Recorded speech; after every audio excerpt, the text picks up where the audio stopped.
Why was this woman attacking us? Well, because we discovered that she was a scam artist and we filmed her on camera. What she was doing is she was pretending to be deaf and mute, and she was collecting money to raise for handicapped people, which was a complete lie. She's a scam artist and she does this all around Prague.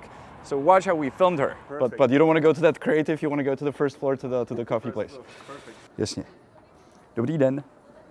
Tahle paní se vydává za Národní sdružení pro neslyšící a tělesně ne. Teď se s náma nechcete bavit.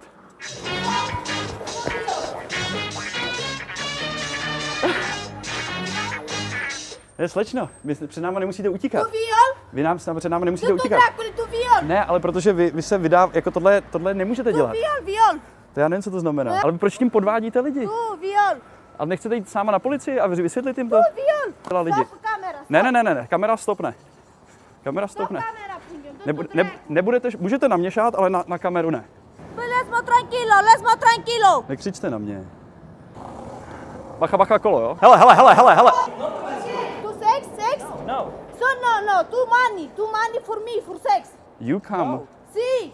Takže vy teď chcete to uhrát na to, že jsme po vás chtěli sex za peníze? Působím na vás jako někdo, kdo chtěl sex za peníze s váma? To vyznělo zle, tak jsem to nemyslel, jako jo, ale na Václaváku přece musí být policajt, ty. Není to jenom pražská věc, jako tohle se děje i v jiných městech, já sám osobně jsem to viděl v Jihlavě. A důvod, proč jsme teď s paní prošli půlku Prahy, byl ten, že jsme doufali, že někde narazíme na strážníka, aby aspoň jako dal blokovou pokutu za to, že vlastně chce podvádět, a nejen turisty, ale hlavně důvěřivý Čechy, což třeba mě osobně je fakt líbí. Národní sdružení pro neslyšící a tělesné postižené lidi a chudé děti. Chceme otevřít mezinárodní centrum, děkujeme. Toto je samozřejmě podvod, nic takového neexistuje.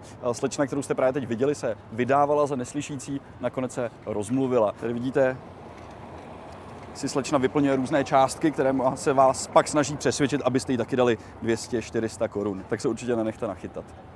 If you're more interested about scams in Prague, in Czech Republic, watch our other videos. We try to uncover them for you so you don't fall into the traps.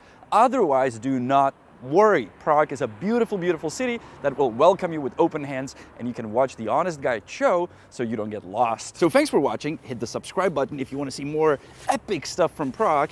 And I'm going to Czech National Gallery now. If you want to know more about that, we actually covered that in a video. See ya.